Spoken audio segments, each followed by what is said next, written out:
Hebrews chapter 6, verse 10.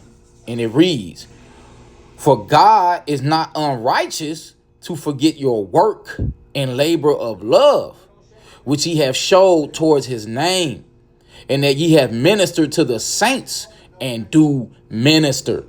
And I'm going to give all honor, glory, and praises to Yahweh Bahashem, Yahweh Shai. Okay? And if you knew, the true name of the Heavenly Father in our original Hebrew dialect is Yahweh. Okay? We ain't speak no English when we had our true heritage. Okay? Bahashem means in the name, and Yahweh Shai is the true name of the Heavenly Son, whom the world ignorantly calls Jesus. Okay? In the Hebrew, okay, our native language. Okay? And to understand, our captivity better as far as the Bible goes. I mean, the Bible was translated. Okay? The name was the true names were hidden from us for a little while.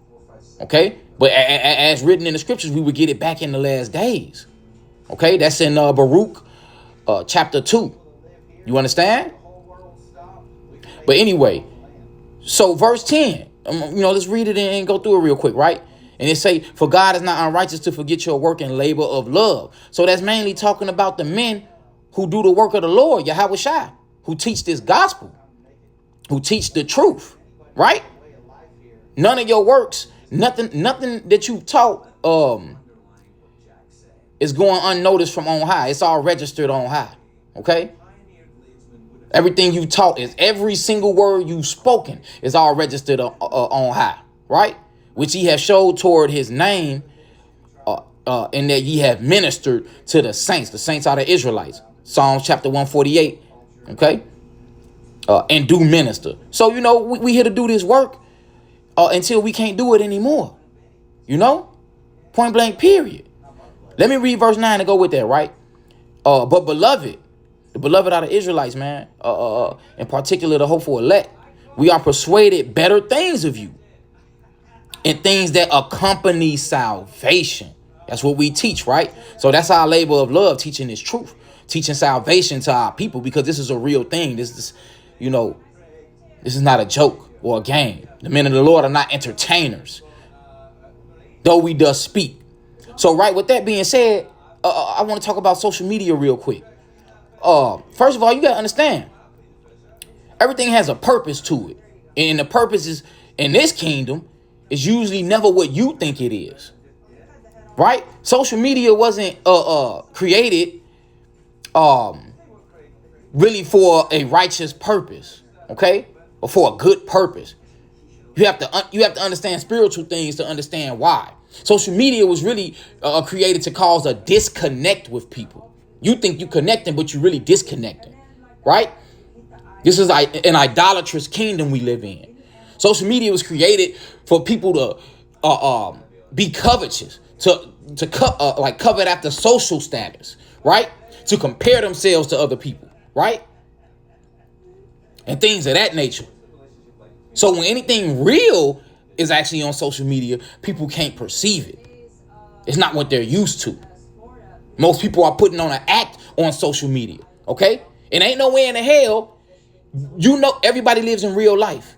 Ain't no way in the hell you have all of these problems going on in real life in this kingdom, but 100% of what you post on social media is just all wonderful. It's all glorious. That doesn't make any sense at all, right? That's a false reality. Social media is basically a false reality, okay?